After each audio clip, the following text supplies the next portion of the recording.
estranho, minha câmera não tá ligando. Acho que vai ter que ser só o áudio mesmo. Deixa eu ver aqui. Agora foi. Bom, gente, boa tarde. Acho que todos vocês já me conhecem. Meu nome é Aline, faço parte do PIBID. E hoje a gente vai começar com a segunda parte, né, do mini curso. Eu vou apresentar junto com a Samira. E agora vou começar aqui a apresentação. Vou só colocar aqui.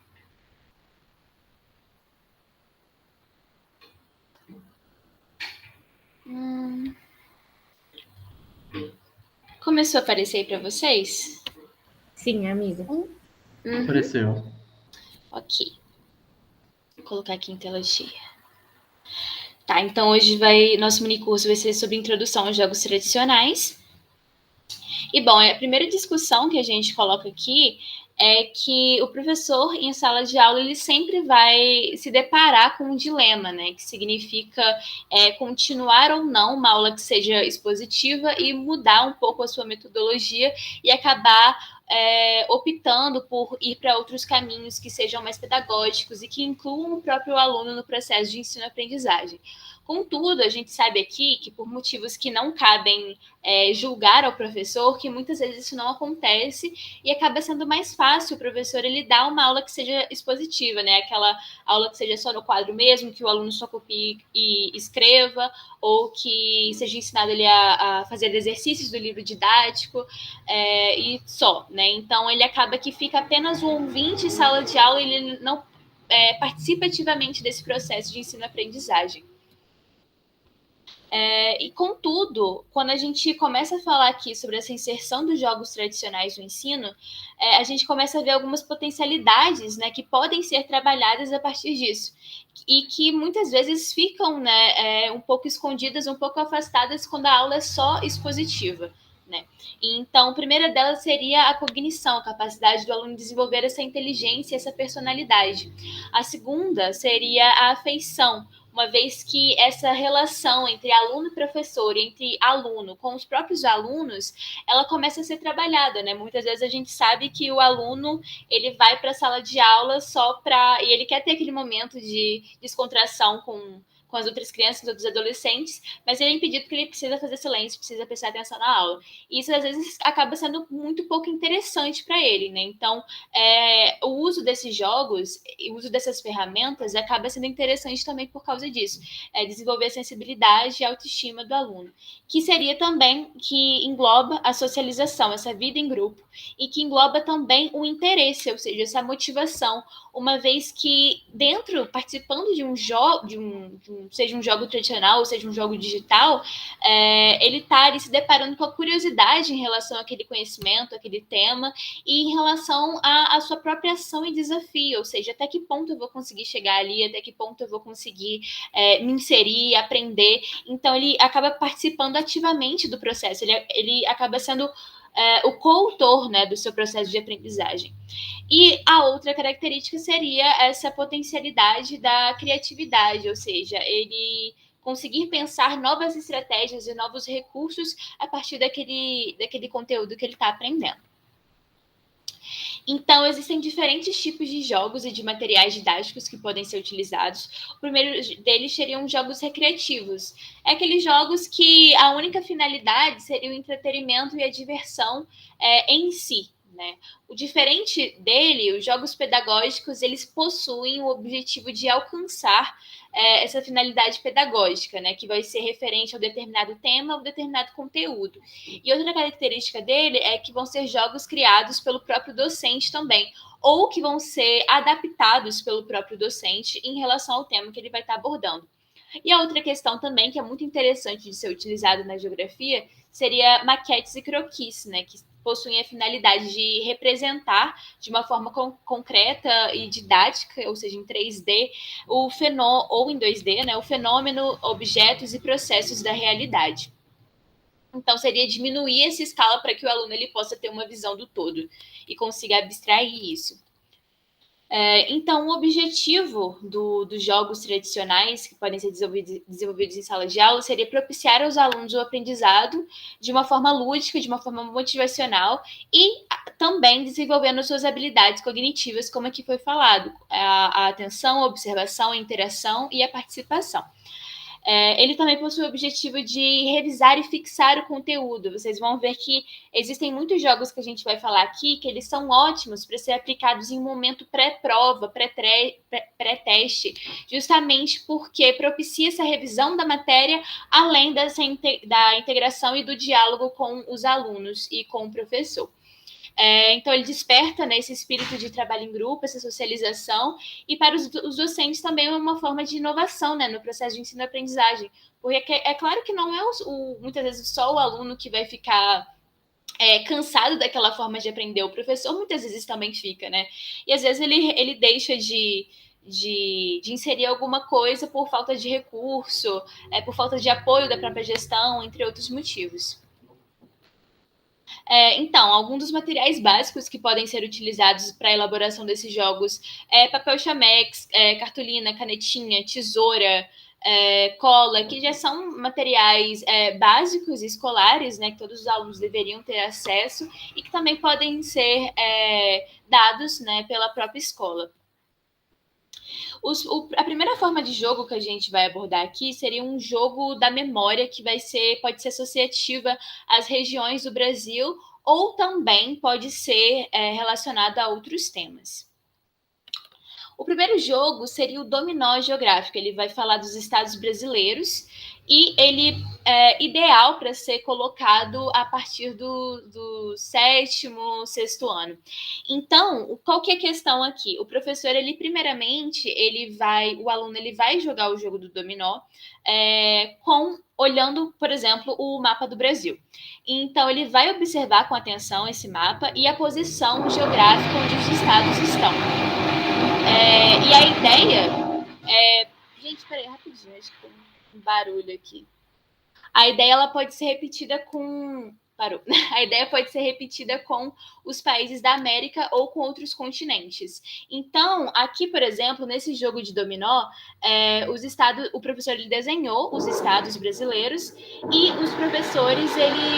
os alunos, eles deveriam identificar qual estado estava fazendo fronteira com o outro estado. Gente, desculpa pelo barulho, tá? Tô tendo uma obra aqui do lado. Já nesse outro jogo de dominó, o professor ele não inseriu especificamente a imagem do estado, mas alguma característica que aquele estado apresenta, e o aluno ele deveria colocar em seguida, né, o que aquilo queria dizer, como aqui, por exemplo, cidade do Paraná em homenagem a Londres. Em homenagem a Londres, e que aqui seria a Londrina, né? E aqui depois foi os Pampas, vegetação rasteira do Rio Grande do Sul. E assim os alunos eles precisavam conhecer o conteúdo, né? Precisavam olhar o mapa para ir construindo esse jogo do dominó. O outro jogo seria o bingo geográfico dos estados brasileiros. É ideal que esse jogo ele seja aplicado no sétimo e no oitavo ano. Então, aqui o professor ele coloca a imagem também do mapa do Brasil. Em cima disso, ele coloca em um papel que seja mais transparente a rosa dos ventos. Então, o objetivo desse jogo seria trabalhar as direções cardeais e colaterais, que vão configurar o Estado brasileiro. Então, a aplicação ideal para isso seria após o conteúdo ser ministrado, né? E de que forma seria dado isso? Os alunos eles teriam em cada caderno, né, a rosa dos ventos que eles iriam confeccionar junto com a imagem do Brasil abaixo, e aí o professor iria dando as dicas, né? Tipo, sul de Santa Catarina, que seria o Rio Grande do Sul, ou norte do Rio Grande do Sul, Santa Catarina, e assim por diante. E aí os alunos eles iam vendo, né, qual que se encaixa mais e iriam jogando a partir disso. No fundamental, eu participei de um jogo assim e era bem legal, porque toda sexta-feira a professora do fundamental fazia isso. E a partir disso, todo mundo gostava muito de jogar, né? E seria da seguinte forma: o aluno que ganhou na semana anterior, ele levava uma prenda. que teria, no caso, teriam 3 ganhadores, né? Primeiro, segundo, terceiro lugar. Eles levavam uma prenda para a semana seguinte, e assim ia por diante. Então, isso é uma forma muito legal de descontração e de ir aprendendo e revisando cada vez mais os conteúdos. Também tem o jogo da memória geográfica, ou flashcards. Esse jogo aqui eu acho muito legal também. Eu apliquei agora no estágio que eu fiz com turmas de 8º e 9º ano. E foi bem legal, porque o objetivo não é especificamente você encontrar imagens que sejam iguais, mas é exercitar não só a memória, né, mas justamente a aprendizagem do conceito, porque você vai conectar a representação imagética do fenômeno ao conceito. Então, por exemplo, quando eu fui trabalhar com esses alunos, eu estava abordando o clima com eles, só que antes de entrar naquela parte de clima, em que no ensino fundamental a gente só é ensinado a separar cada clima em relação à região, por exemplo, eu quis primeiramente abordar os fatores geográficos, que seriam justamente aqueles fenômenos que influenciam no clima.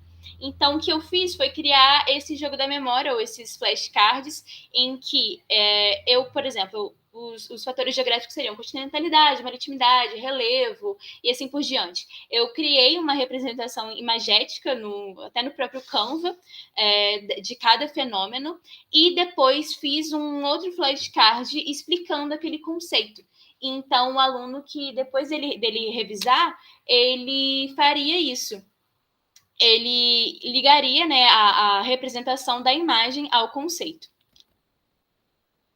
Depois disso, dessa outra forma de jogo, seria o bate-volta, perguntas e respostas com atribuição de pontos, ou como é conhecido o próprio quiz, né? Então, ele pode ser usado em todas as séries do ensino fundamental, a depender do conteúdo, e até no ensino médio também. E o objetivo seria justamente trabalhar em equipe e gerar descontração, né, que também é ótimo para ser aplicado em um momento pré-prova. Então, a partir disso, o professor ele vai determinar, né, qual conteúdo ele vai querer trabalhar. A turma ela vai ser dividida em grupos e o professor ele vai fazer o sorteio de determinadas perguntas que vão ser objetivas e que vão ser referentes a esse conteúdo que foi trabalhado. Então, outra coisa interessante também é que as questões elas podem ser divididas em 3 níveis, né? Fácil, médio e difícil. Então, isso acaba sendo desafiador para os alunos, porque uma vez que eles estejam separados em grupo, eles podem escolher qual questão eles vão querer responder de acordo com o nível de dificuldade, sabendo que quanto mais uma questão se aproxima do difícil, mais pontos eles têm chance de ganhar. Então, isso leva, né, a ver realmente qual o nível de desafio que eles estão dispostos a se submeter, né? Então, ganha o grupo que atingir o maior número de pontos, né? Por exemplo, se for 100 ou 300 e assim por diante. E tem também um que é muito clássico, que seria o caça-palavras. O caça-palavras ele pode ser aplicado em qualquer série do ensino fundamental e o objetivo é justamente encontrar as respectivas palavras de acordo com o tema que foi estudado, que vai exercitar justamente o raciocínio lógico e o trabalho em grupo. Então, o caça-palavras ele pode ser tanto gerado e escrito pelo próprio professor, como ele também pode ser gerado na internet, né, de acordo com o conteúdo que o professor está trabalhando. E ele também pode escolher, por exemplo, quando você gera o caça-palavras em alguns sites, esse, por exemplo, foi eu que gerei também, e eu coloquei algumas palavras geográficas só para testar, assim, como era. E aí você pode dividir você pode escolher qual vai ser o nível de dificuldade, se as palavras vão ser só transversais, verticais ou horizontais, se elas vão ser inversas também, e assim por diante. E existem também, agora vai entrar na parte dos jogos de tabuleiro. Os jogos de tabuleiro, em relação ao ano, eles podem ser aplicados em qualquer ano, desde que a adaptação, né, correta para a idade deles seja feita, e com um nível de complexidade do jogo também. Então, o professor ele vai se preocupar com a elaboração do tabuleiro, dos cartões, das perguntas que vão ser dadas e dos próprios dados. Então, eles podem ser usados para tratar de qualquer temática geográfica, sobretudo os assuntos de natureza física, assim, a fim de que essa abstração, né, que geralmente esses fenômenos acontecem em escalas muito grandes, né, como, por exemplo, o Tratado de Climas, para que essa abstração seja reduzida, eles possuem uma maior visão do todo. Então, antes de passar a palavra à Samira, eu vou falar um pouco do xadrez. O xadrez, que também pode ser utilizado como instrumento de ensino na geografia. Ele até... Eu jogo xadrez desde o ensino fundamental, mas até ler sobre isso, sobre uma forma de ser usado na geografia, eu nunca tinha pensado realmente sobre isso antes, então também foi uma surpresa muito legal para mim. Em relação aos anos, eles podem ser aplicados, ideal que sejam aplicados nos anos finais do ensino fundamental ou durante o ensino médio. Ele também pode ser desenvolvido em parceria com a disciplina de educação física, né? E em relação às potencialidades desenvolvidas, seria justamente trabalhar a avaliação da hierarquia do problema e a alocação do tempo disponível. O desenvolvimento da capacidade para pensamento abrangente e profundo, criatividade e imaginação, capacidade no processo de tomar decisões com autonomia e assim por diante. Então, como você aplica esse jogo de xadrez, né? Primeiramente, é importante que exista uma aprendizagem em relação ao próprio jogo em si, né? Como funciona o tabuleiro, como as peças se movem, como que é a captura das peças, qual que é a finalidade do jogo. Então, isso, né, basicamente, e também é importante que seja definida uma temática, a sua problematização em cima disso, a faixa dos alunos que você vai submeter isso, e qual seria a capacidade cognitiva da própria abstração dos alunos para que você consiga trabalhar aquele conteúdo. E também é importante ressaltar que esse jogo ele não deve ser ministrado, né, de uma forma aleatória, mas que ele deve estar inserido dentro de uma sequência didática de uma forma bem articulada. Então, principalmente em relação a tratar de assuntos, por exemplo, na demografia, nessa parte final do ensino fundamental e no ensino médio, o xadrez vai ser de grande valia no sentido da gente conseguir compreender, junto com os alunos, essas questões econômicas, políticas e culturais da sociedade, que estão ligadas entre si, que são importantes para entender essa relação com o território.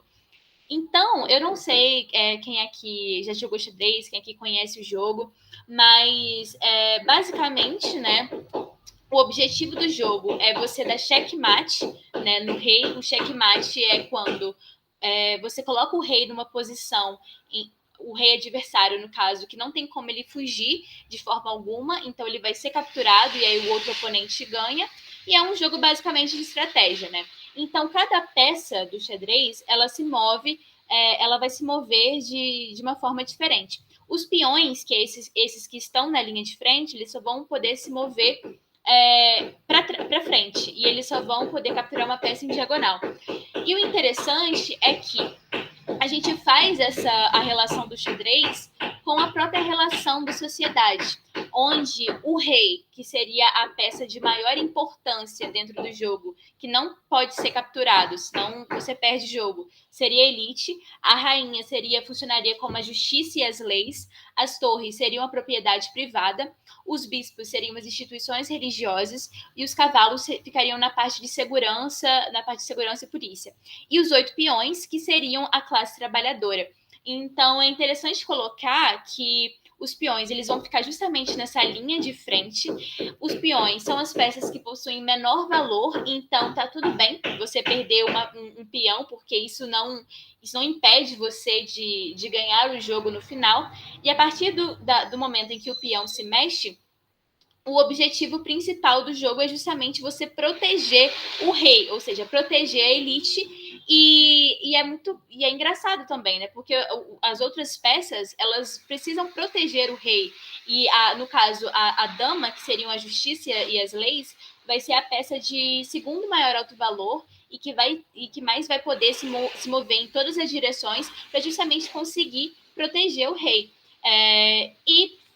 Fala também, né, de como, por exemplo, e muitas vezes as instituições religiosas, em combinação com a justiça, ela vai estar atrelada para participar desse complemento em relação a essa proteção do rei. Então, seria basicamente isso, para a gente fazer essa analogia em relação às estruturas desiguais da sociedade e a forma como isso se dá no território. E agora é basicamente isso que eu ia falar, gente. Eu peço desculpa pelo barulho. E agora eu passo a palavra a Samira. Essa parte de xadrez é bem legal, né? Então, acho que pode passar esse slide, Aline. Uhum. Boa tarde, gente. Então, meu nome é Samira, né? Me apresentei. E eu vou falar um pouquinho sobre os jogos de tabuleiro. Vou ler esse slide. Os jogos de tabuleiros temáticos geralmente são preferidos das crianças nas escolas para aulas de geografia. É possível criar tabuleiros com mapas envolvendo ainda mais os conteúdos e habilidade geográfica. Pode passar. Quando chegar. Também pode passar, por favor. Também. Esse é um exemplo. Também pode passar. Pode passar. Pode passar. Isso. Então, para essa parte dos jogos de tabuleiros, eu usei um artigo do Douglas Gonçalves, que é o uso de jogos de tabuleiro como apoio para o ensino de geografia. E o Douglas, ele percebeu que, na sua vivência de estágio, que havia muita falta de interesse dos alunos, o que é comum a gente perceber, né? A gente trabalhando no PIBID mesmo, dá para ver que, fora os diversos fatores que tem de dificuldade, né? O desinteresse dos alunos, ele é existente. E no presencial também não é diferente, esse desânimo e falta de interesse com a geografia é real, né? Principalmente porque os alunos costumam priorizar as outras matérias, né? Como matemática, português, e acabam não considerando a geografia tão importante como a matemática e o português, e nem tão interessante como a educação física. E também tem outro fator, que é o dos professores se prenderem à forma tradicional de ensinar. Como a Aline disse, não que seja totalmente culpa do professor, mas tem muitos fatores que levam o professor a se prender a esse ensino tradicional. Como o curto período de tempo das aulas, a agitação, né, das turmas, geralmente perde mais tempo ainda com o horário de aula, então é basicamente fazer aquilo que dá, né? E ele destacou que os alunos atualmente, eles têm experimentado de novas tecnologias, conhecimento. Então, esse tipo de aula que a gente está focado, ele acaba sendo muito desinteressante. Então, aí que surge essa necessidade de ter essas formas alternativas de ensino, para as aulas se tornarem mais atrativas, mais legais.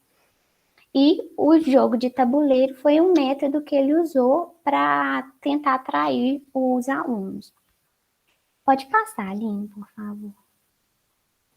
Então, primeiro ele observou que, na pesquisa dele, que em escolas distintas, que algumas não haviam os jogos de tabuleiro, e as escolas que tinham não usavam esse recurso.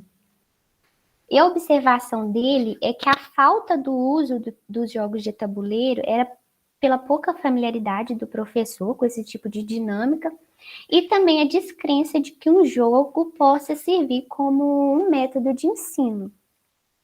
E essa falta de familiaridade eu acho bem real, porque até essa parte do xadrez eu achei muito interessante, mas eu nem sabia jogar xadrez.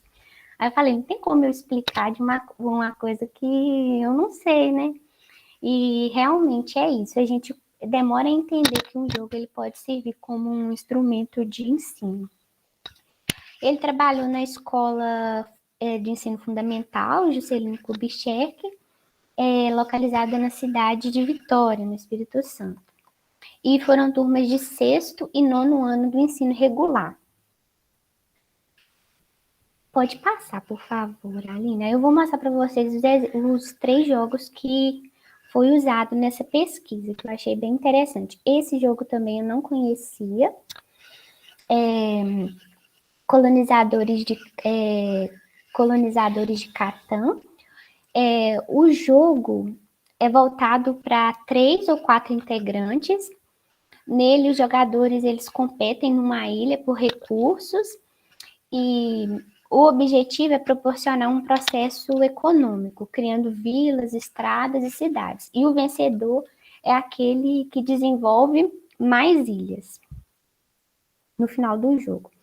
Eu vou mandar para vocês o link de um vídeo que explica direitinho como esse jogo funciona e mostra ele. Eu achei bem interessante. Tem outros jogos também. Aí tá no 1 minuto e 16, essa parte desse jogo. Eu ia apresentar aqui, mas acho que vai acabar atrás. Aí depois tem... Pode passar, por favor, Aline. Depois tem esse outro jogo, Domínio de Carcassonne.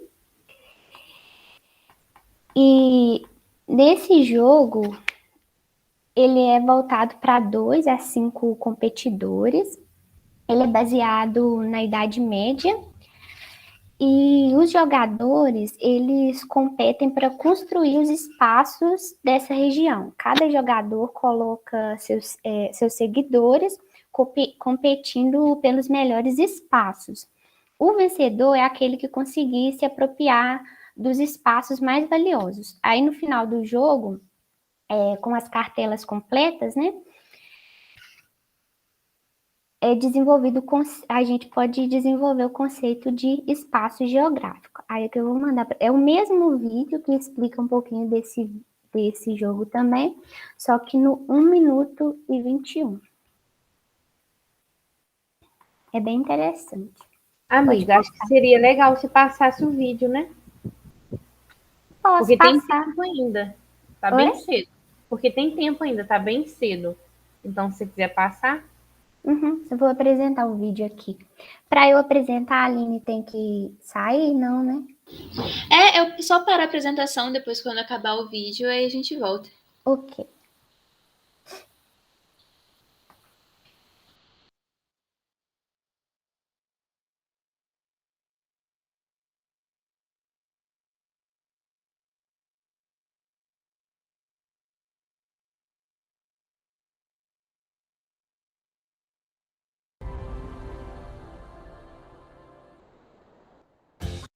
Que invoca um outro jogador, lança o dado, tira a carta.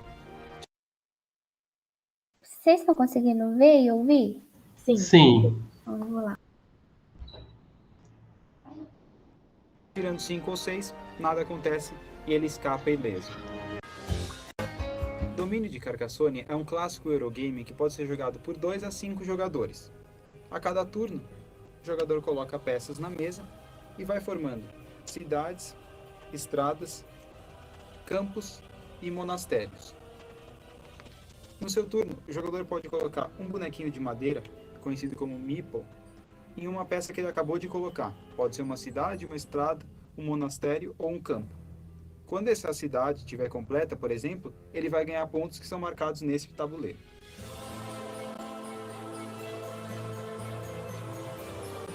No final do jogo, quem tiver mais pontos ganha.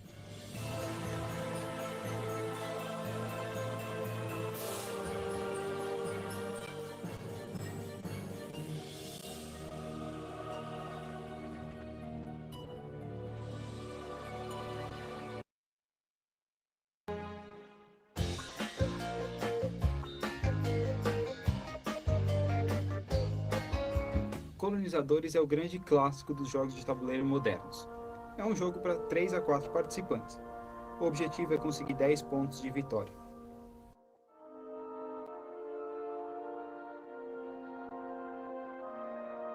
Esses pontos são obtidos construindo cidades ligadas por estradas. A cada rodada, o jogador vai lançar o dado e o número que sair vai produzir recursos: tijolo, trigo, ovelha, minério e madeira. Os recursos são escassos, então os jogadores vão fazer várias negociações ao longo da partida. Algumas outras regras tornam o jogo mais interessante. Quando o número 7 sai no dado, o ladrão se mete pelo tabuleiro e ele rouba recursos dos jogadores. Você também pode usar recursos para comprar cartas de desenvolvimento. que oferecem vários benefícios.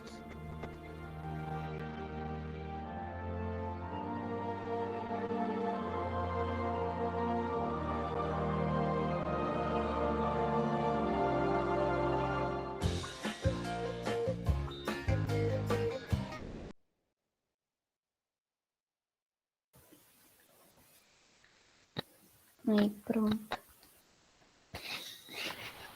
Se quiser Samira, fazer- pode voltar a apresentar? Pode.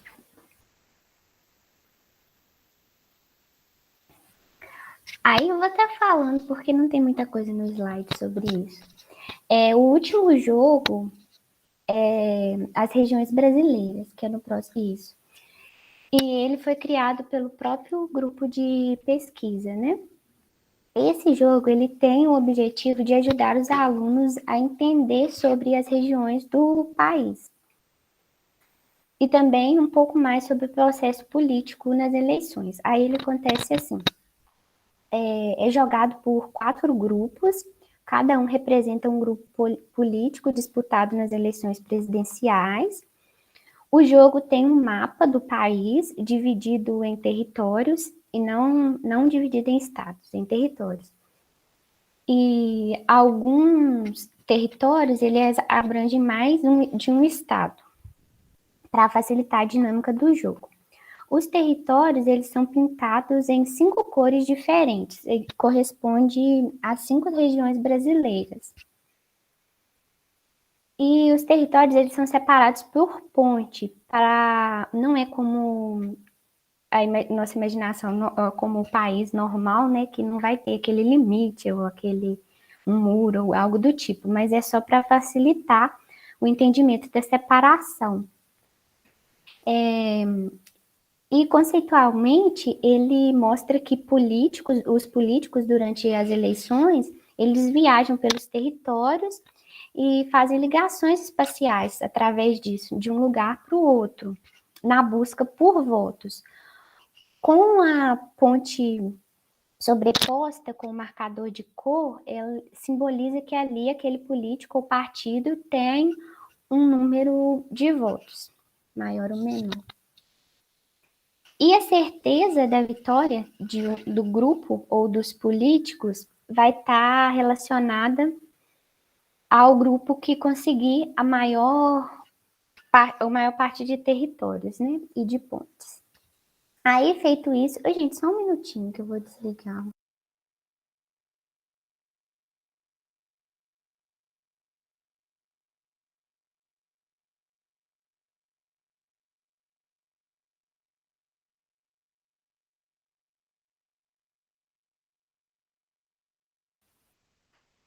Perdão. Onde que eu parei? Aí o grupo que conseguir o maior número de territórios e pontos é o grupo vencedor. Aí esse esforço, ele vai mostrar que durante as eleições, os políticos, eles viajam para vários lugares em busca desses votos. E ele acaba ganhando credibilidade com a população que reside naquele lugar. E o jogo termina quando o número de cartas acaba. E o vencedor vai ser o grupo que controlar mais territórios, como eu já tinha dito. Agora pode colocar o próximo slide. E a relevância desses jogos, de acordo com o artigo, é dominar conhecimento de região, território. E esse tipo de conhecimento é uma das principais formas responsável pelo crescimento econômico de um país, que o autor destaca. Porque através disso é que os alunos futuramente vão desenvolver planejamento ambiental, planejamento de cidades, etc.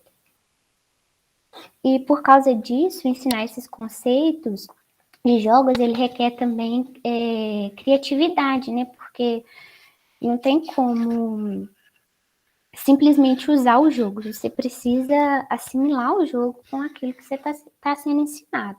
Não adianta só colocar o jogo para entreter os alunos e para aproveitar o horário de aula. É preciso relacionar com os conteúdos de geografia. E ele faz a observação de que a própria cultura que está inserido, ele molda essa criatividade. Então, através dela, tanto a gente quanto os alunos vai desenvolver essa criatividade para criar esse tipo de metodologia. Aí os jogos didáticos para ser usado para ensinar ciência podem ter um bom resultado, principalmente quando é trazido, quando essa atividade ela é trazida de acordo com a cultura local da cidade que você está trabalhando, contexto da escola, é possível a gente adaptar de acordo com aquele espaço.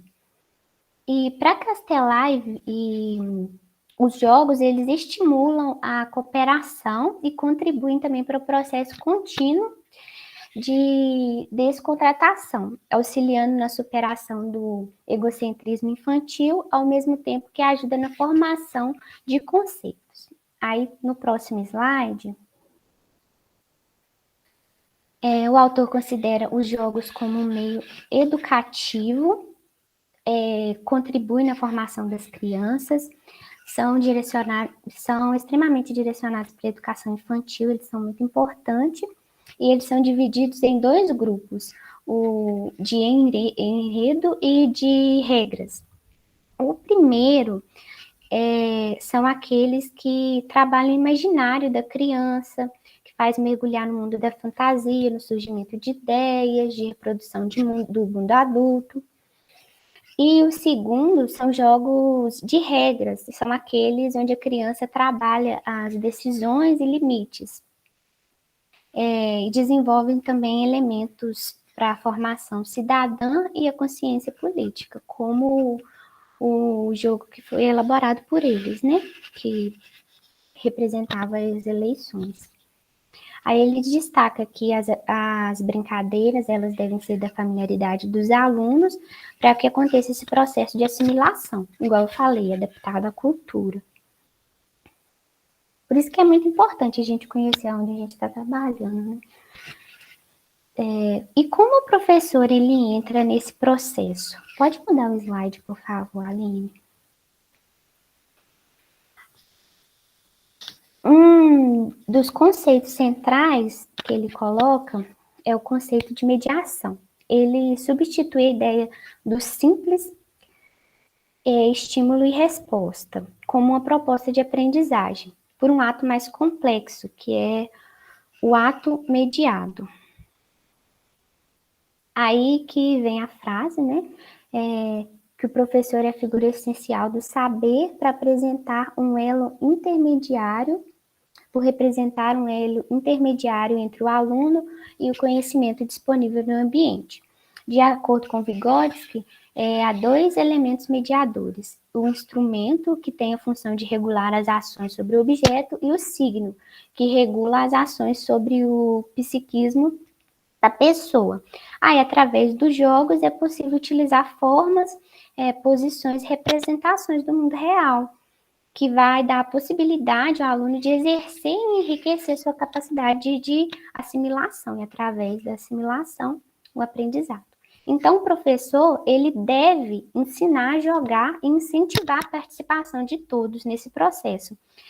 Ele não deve simplesmente incentivar e colocar a criança para jogar, ele deve ser participante, um sujeito mediador nesse processo. Ele também precisa mostrar como as regras funcionam, criar as regras da disciplina e deixar o participante livre para que desenvolva suas regras próprias também.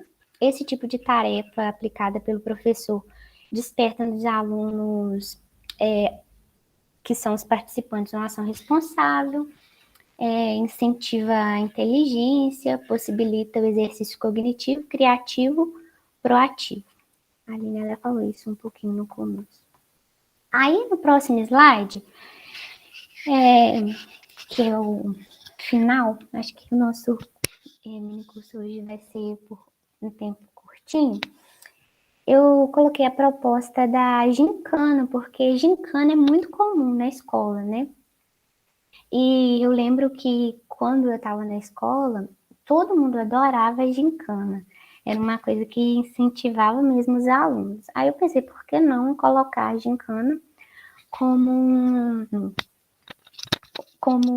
um processo, né, de auxílio para ensinar geografia. E a proposta seria a seguinte. Primeiro, a amarelinha, que também eu vi em outro artigo, e a amarelinha podia ter uma pontuação, por exemplo, 50 pontos para o grupo, e dividir os dois grupos. E ela ia acontecer da seguinte forma.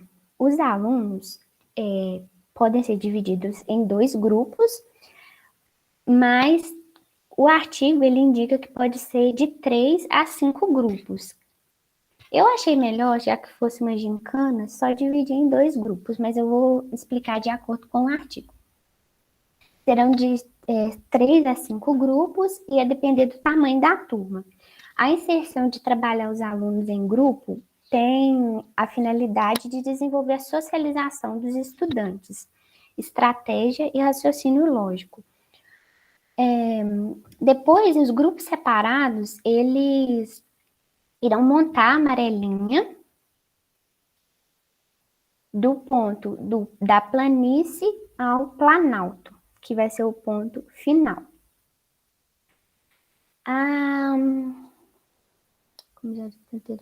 Deixa eu ver a próxima etapa. Aí, vão ter as perguntinhas, essas perguntinhas que estão nas fichas redondinhas, e elas vão ser separadas de acordo com o grau de dificuldade de cada pergunta. As perguntas em verde são mais fáceis, valendo 1 ponto. As perguntas em amarelo são de uma dificuldade um pouquinho mais alta, valendo 2 pontos. E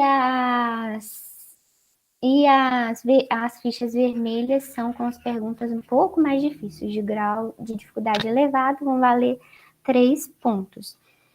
E o grupo ele poderá escolher o grau de dificuldade de acordo com sua estratégia.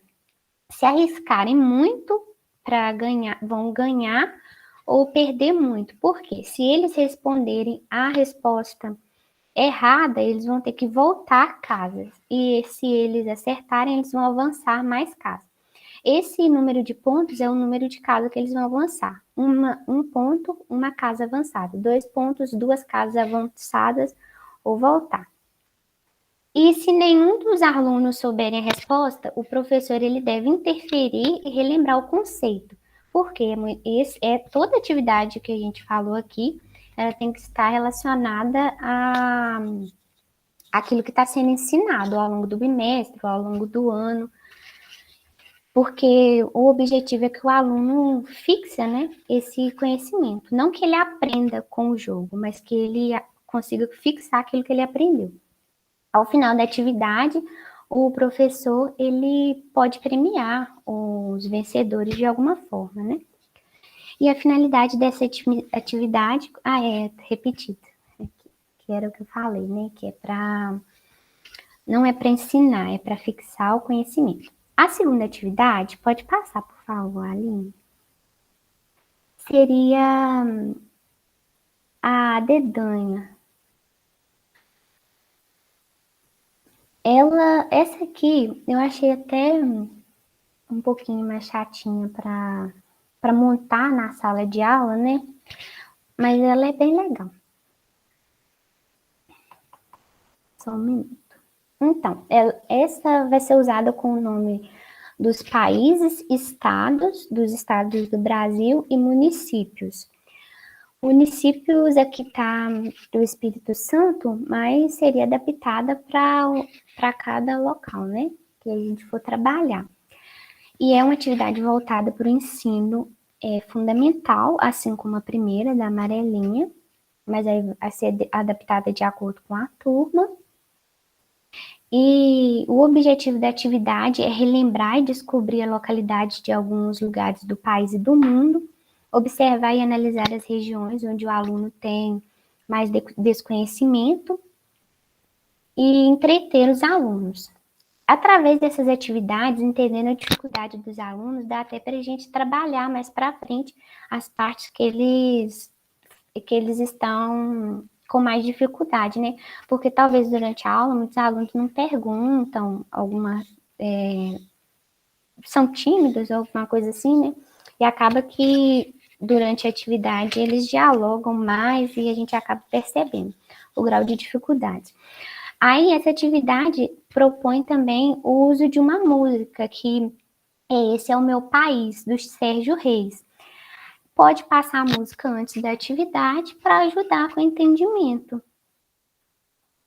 Depois eu vou mandar o link dela aqui. E ao final da música, vai ser sorteada uma letra. Aí o aluno ele tem 50 minutos para preencher todas as colunas. Cada item acertado sozinho vale 10 pontos. E se o outro jogador também colocou a mesma resposta correta, vale 5 pontos. Ao final de 10 rodadas, ganha o aluno que somou mais pontos em todas as rodadas. É bem comum, né? E por último, a última atividade proposta essa que eu pensei baseado um pouquinho no livro Viagem ao Centro da Terra, né? Ou ao filme, aí ela podia ser ligada ao ensino do conteúdo e ao filme ou ao livro depois. E nessa atividade, pode passar, deixa eu ver se pode passar, Aline, por favor. Eu usei uns materiais simples que tinha aqui na minha casa, porque eu fiz no feriado e não tinha quase nada. Então, usei só giz de cera, caneta, folha, umas coisinhas de papelão que tinha aqui. E essa aí, primeiro, é o exemplo da amarelinha. Eu coloquei a foto na ordem errada, gente, perdão.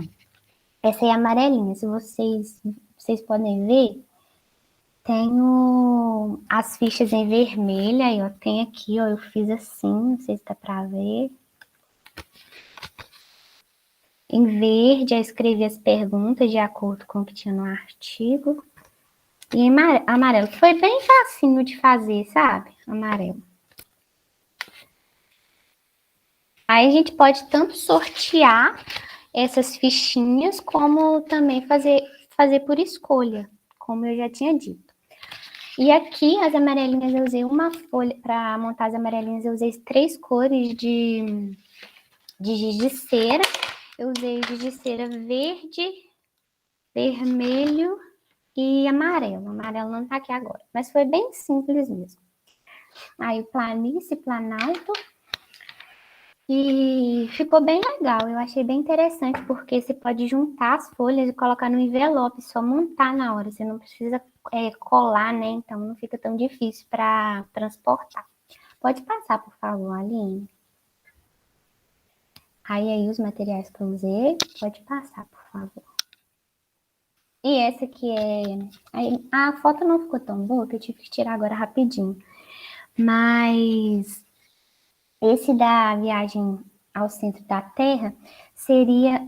Essas fichinhas, elas representariam os elementos que tem tanto na crosta terrestre. Eu coloquei também medida, profundidade. Eu coloquei rochas, magma, vegetação, relevo. Aí, na gincana, seria o seguinte: se o grupo que terminar primeiro de montar e tiver mais acerto, é o grupo que ia ganhar esses 30 pontos, eu acho que eu tinha falado, da atividade. Aqui, ó, tem as fichinhas. Eu queria até montar mais coisas, mas não deu tempo de colocar muitas coisinhas, né? E, por exemplo, em vez de colocar as fichas, a gente podia usar o próprio material, usar alguma graminha, potinho com solo, qualquer coisa, né? Vai incrementando, depende da disponibilidade, que o professor tem muito pouco, né? Mas tudo bem. E por último, eu só vou falar, não vou citar aí, que seria ao longo dessa gincana, e colocando aqueles o que é. Tinha uma página no Facebook bem interessante que tem muito desses joguinhos, só que eu não consegui achar na correria, sabe? Talvez depois eu mande para Gabi, se ela for mandar um e-mail com a gravação, mas é bem legal, aí colocando o que é ao longo da dinâmica da gincana. E é isso, gente, que eu tinha para apresentar. Eu espero que eu tenha conseguido passar para vocês o que foi proposto. E muito obrigada pela presença, foi bem rapidinho o nosso curso hoje. Se tiver alguma dúvida, vocês podem me perguntar.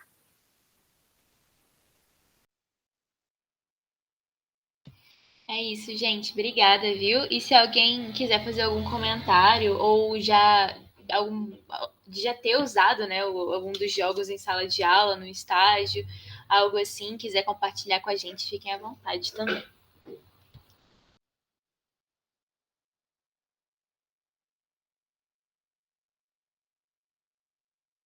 Gente, antes de vocês comentarem, eu coloquei o link da lista de presença aqui no chat e também o link da avaliação do minicurso. Se vocês puderem fazer esse link da avaliação do minicurso, seria muito importante para a gente, que a gente vai escrever um capítulo em cima desse minicurso que a gente deu essa semana, né? Então, por favor, respondam para a gente. Ah, e os PIBidianos também têm que assinar a lista de presença, tá? Só para... Gente, eu queria só pedir um favor. Depois, eu não sei se vocês podem disponibilizar o material para eu ler com calma, principalmente os de hoje. Sim. Tem como? Aqui, o link do Drive. Tem tudo lá, tá? O slide que a gente produziu, tá tudo. Vou querer, que aí eu dou uma olhada com calma. Muito obrigado. Mas Quando o Edson disponibilizar a gravação, a gente vai upar no YouTube também. Aí eu mando o link para você, se você puder compartilhar com o restante do pessoal que está aqui. posso sim, posso também compartilhar com a galera da geografia no geral. É o canal do PIBID ou o canal do Bioclima? Do PIBID. A gente vai postar no PIBID. Uhum. Mas eu achei muito legal, gente. Vocês tiveram assim, um acervo completíssimo.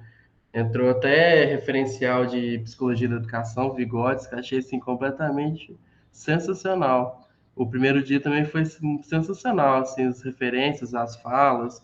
Dá para ver que vocês pesquisaram com propriedade tudo.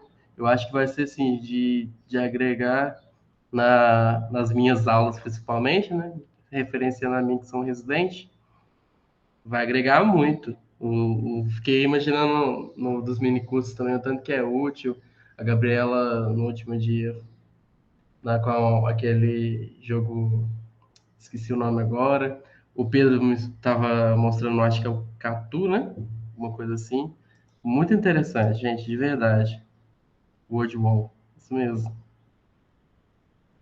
Ai, que ótimo! Gente, muito obrigada por vocês Muito. terem assistido, tá? Foi muito importante pra gente. Muito obrigada, gente. A gente fica feliz demais com a participação de vocês. A gente quer tirar uma fotinha porque o Edson mandou. Aí ele manda, a gente obedece, né? É assim que funciona. Eu vou entrar na minha outra conta. Aí os que puderem abrir a câmera para ajudar aqui esses pobres pibidianos explorados. Então, e tá gravando. Edson, ignora. Ignora isso. Ignora. Eu só que tinha uma curiosidade aqui, já que tem as meninas terminaram de apresentar. Todo mundo que está aqui nesse minicurso da geografia, ou tem alguém de fora? Eu não conheço todos. Não, é todo mundo da geografia, eu acho.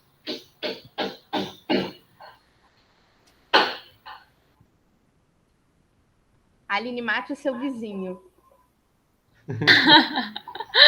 Ai, gente, não. Tinha que ser no momento exato que eu comecei a apresentar. Tinha um... Acho que foi um minicurso da semana passada com o povo da Unifal e tava na mesma situação. Só que a menina ia abrir a boca e viu uma furadeira no fundo. Ai, que horror, sério. Ai, mas tomara... Deu pra ouvir certinho, né? Deu pra ouvir Apesar certinho. de tudo, que bom. Ai, gente, quem puder abrir a câmera pra gente tirar a fotinha. Gente, Gabi já tá toda gamer preparada. Eu vou estar ligando a câmera que eu tô no computador do trabalho e não tem câmera, sinto muito. Ah, não, tudo bem.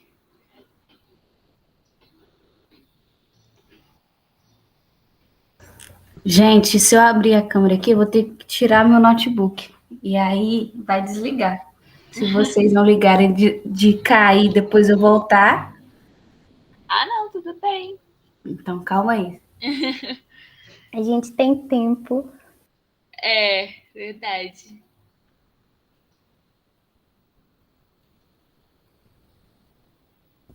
Eu vou entrar com o tablet, porque o meu celular não tá ajudando. Peraí, gente.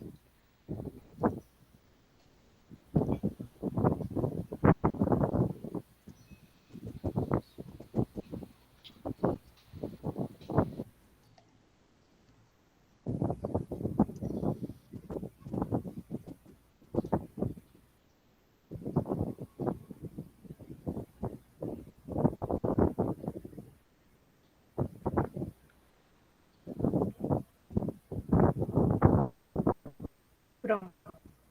Agora foi. Tá,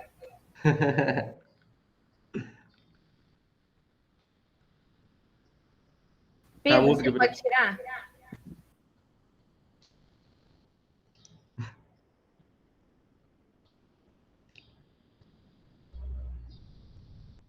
Calma aí, é pra eu tirar a foto?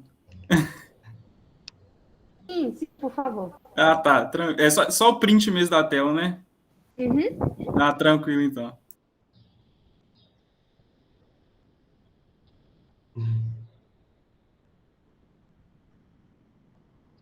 Acho que foi. Calma aí, deixa eu só ver. Se ficou bom. Agora é sair da reunião. Tem que ter ficado bom. É aquela foto feia que a gente vai mandar pro Edson agora. Não, ficou bom. Acho que deu certo sim, gente. Vou compartilhar lá no grupo depois. Certinho. Gente, muito obrigada mesmo. Eu espero que todos tenham assinado a lista de presenças e a avaliação do minicurso. Se vocês puderem fazer isso por nós, seria muito bom. É isso. E até uma próxima oportunidade, né? É isso, gente. Boa tarde para vocês. Muito obrigada. Até mais, gente. Boa tarde, gente. Valeu, pessoal. Boa tarde. Até Valeu. mais. Para a gravação. A Gabi.